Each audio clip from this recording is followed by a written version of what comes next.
Bravo Aquababe, hein. Change rien. Toujours une petite salle.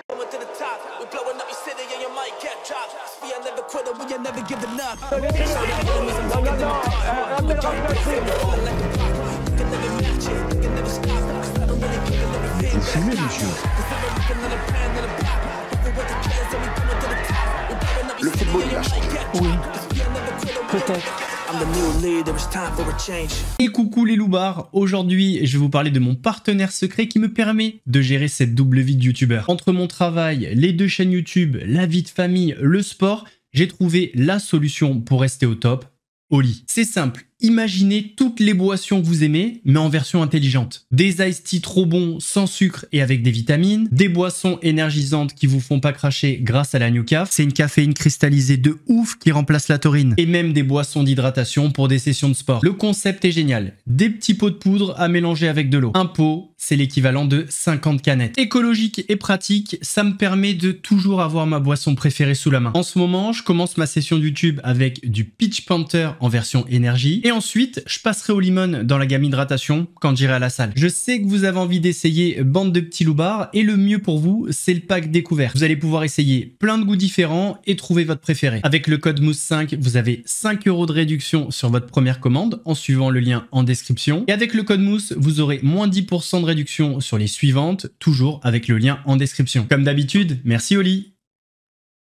Ouais, c'est Laurent de la Mousse, bienvenue aujourd'hui pour une nouvelle vidéo et j'espère que tout le monde va bien. Messieurs, dames, aujourd'hui on va parler de Aquababe, de Mediapart qui a littéralement atomisé Cyril Hanouna. On va parler de Bassem Breki et de bien d'autres sujets encore. Mais avant de partir pour cette nouvelle vidéo, c'est le moment de soutenir la chaîne et moi-même en mettant votre plus gros pouce bleu, votre meilleur commentaire. N'oubliez pas de s'abonner et d'activer la cloche pour ne pas rater les prochaines vidéos.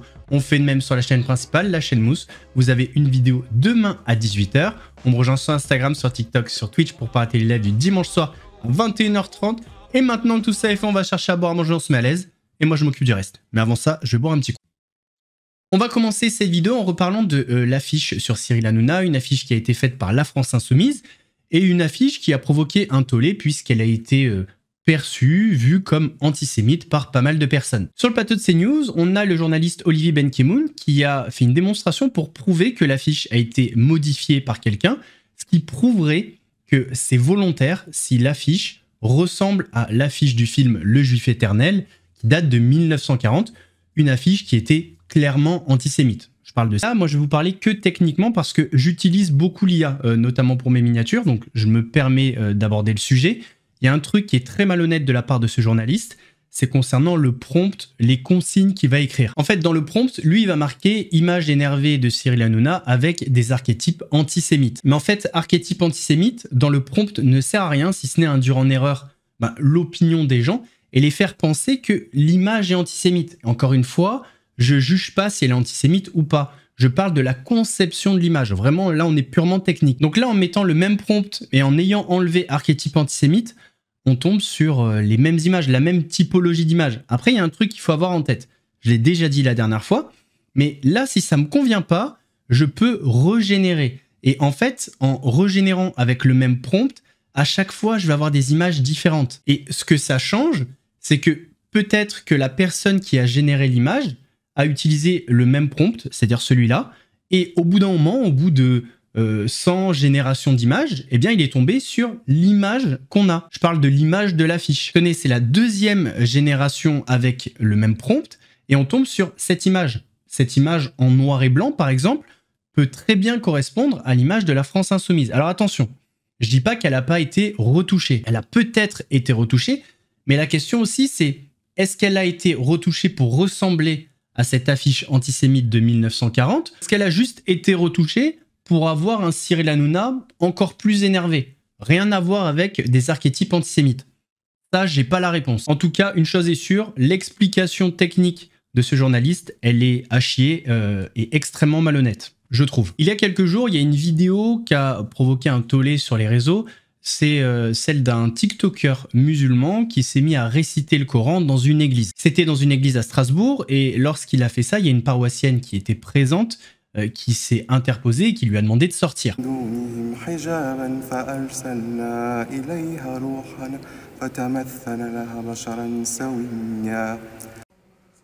c'est le texte qui parle de Marie la Vierge. Oui, d'accord, mais pas Marie la Vierge en tant que mère Parce que pour vous, Jésus n'est qu'un fait. Le texte là, il parle de Marie la Vierge, maman de Jésus, Marie sacrée, Marie Vierge. Tout ce qui parle avec respect de Marie la Vierge. C'est la journée de la femme et c'est quelque chose de respect entre les deux religions, avec un respect, avec un tenue respectueuse. Je ne vois pas où le manque du respect ou la provocation. Si, parce que moi je ne vais pas lire l'évangile dans la mosquée. Vous ne lisez pas parce que peut-être vous n'avez pas l'humanité entre les deux religions. On est des êtres humains. C'est un texte qui parle avec respect de Marie, madame. Il n'y a rien de manqué. Bon alors moi vous savez que je suis très loin de toute religion, mais il y a un truc que je trouve irrespectueux, c'est le fait de se filmer. En fait, si tu viens dans une démarche de le faire pour rendre hommage à Marie, peu importe, j'en sais rien, pourquoi pas, mais le fait que tu te filmes comme ça, déjà ça montre qu'il y a quelque chose d'autre derrière la démarche soi-disant de pureté et de journée de la femme. Donc ça, je trouve que c'est un peu irrespectueux. Enfin, même c'est assez irrespectueux. Bon, dans le sommaire, je vous ai dit qu'on allait parler de Bassem. Bon, je pense que vous avez compris que c'est maintenant qu'on va en parler. Forcément, Bassem, ça lui a pas plu. Et il fait ce qu'il fait très souvent, c'est mettre tout le monde dans le même panier. Enfin, tous ses frères et sœurs musulmans. Là, j'ai juré devant Dieu. Le Echi de Mykonos, là. Celui qui a la voix et qui lit le Coran dans une église, il a la même voix que le refrain In the Navy. Hein? In the Navy. Wallah, je le jure devant Dieu, il rentre jamais dans une mosquée. Et il lit jamais le Coran dans une mosquée. Sinon, pourquoi tu t'es fait filmer? Si c'est pas pour provoquer. C'est extraordinaire comment notre religion est connue à travers les cafards au lieu d'être connue à travers nos oulémas et nos personnes de science. C'est extraordinaire. Wallah, je ne sais pas quoi vous dire. Donc je suis revenu longuement dessus. Et aujourd'hui, tout pour les caméras. Que pour les caméras. Jusqu'à aller bafouer une église, bafouer une mosquée. Oui, parce que rappelez-vous, on a sorti un mec de la mosquée pour le finir. Et tout ça, c'est à cause des nouveaux religieux d'aujourd'hui qui désacralisent tous ces lieux saints. Tout simplement, mesdames et messieurs, on vous l'a dit à plusieurs reprises. Les chiens ne font pas des chats. Et moi, il n'y a qu'une chose que je souhaite, de tout mon cœur. La révolte et une guerre civile. Tout simplement. Parce qu'on n'y arrivera pas sinon. Il faut une réponse ferme des musulmans de France envers ces musulmans qui nous font honte. Une réponse ferme. N'ayons pas peur des mots. Donc voilà, mesdames et messieurs, c'est terrible ce qui arrive. Et surtout, on est du combustible et on donne du grain à moudre. Nous sommes les premiers combustibles des personnes qui ne nous aiment pas. Et quand je vois le comportement, je me dis, ils ont raison de ne pas nous aimer. Et comme Cat Stevens disait, si j'avais vu les musulmans avant l'islam, je ne me serais jamais converti. Salam alaikum les gens. Personnellement, je trouve que le mec a fait... a pas fait la bonne démarche. Il aurait pu aller voir le prêtre, demander si c'était possible, demander si ils pouvaient partager un moment de prière ensemble pour rendre hommage à Marie. Enfin, j'en sais rien si ça se fait en fait.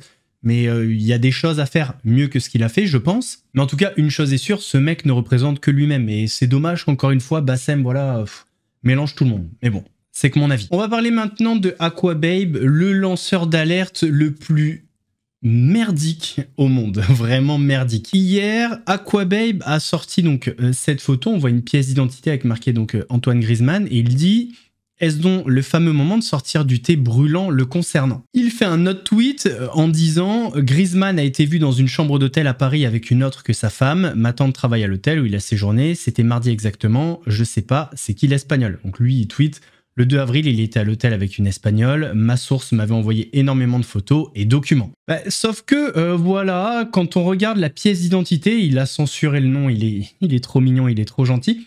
On voit que la personne est née le 5 mars 1990. La femme actuelle de Antoine Griezmann s'appelle Erika Choperena, je crois, et Erika Choperena est née le 5 mars 1990.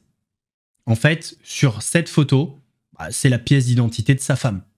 Donc en fait, Antoine Griezmann a trompé sa femme avec sa femme. Bravo Aquababe, hein. Change rien.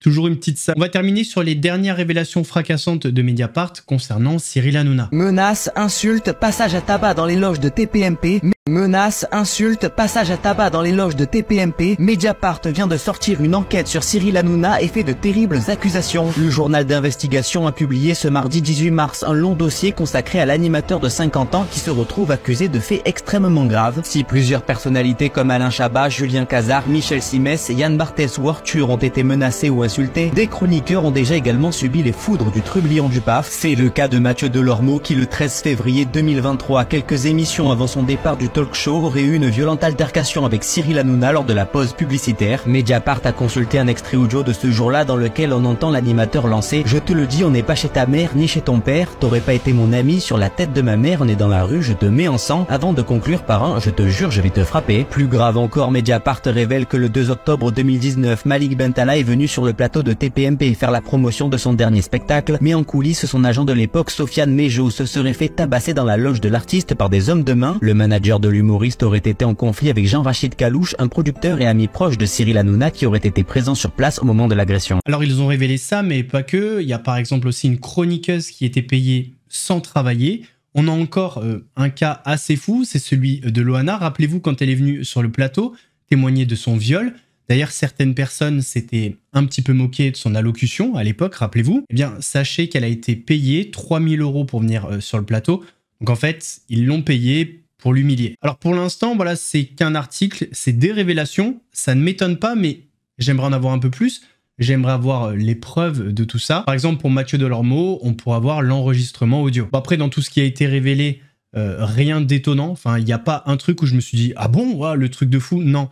À chaque fois qu'ils ont sorti un truc, Mediapart, enfin là, dans leur dernière révélation, je me suis dit « Ouais, c'est fort possible. » Ça ne m'étonne pas. Ah ouais, et dernière chose un petit peu privée sur Hanouna, alors d'habitude ça m'intéresse pas, mais là c'était quand même assez drôle.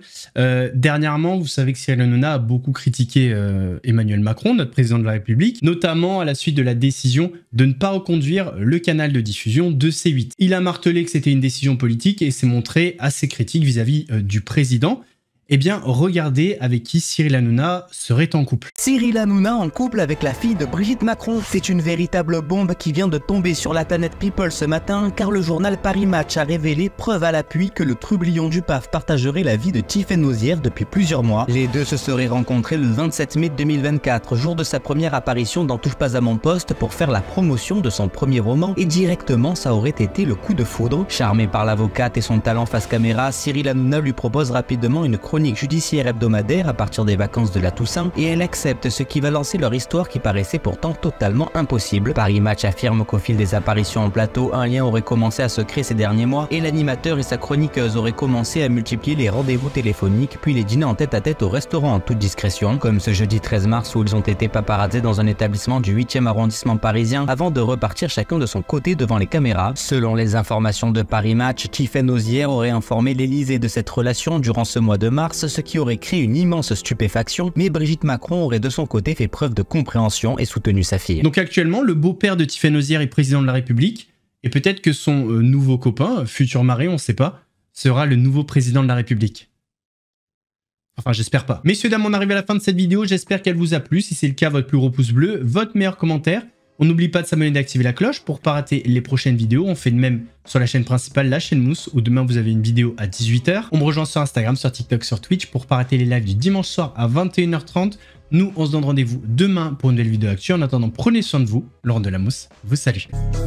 C'est mousse, très frais comme une mousse, léger comme le houmous, piquant comme un pimousse, un gros lion te course, tu cries, t'as la frousse, j'arrive à la rescousse, regarde, ouais c'est mousse.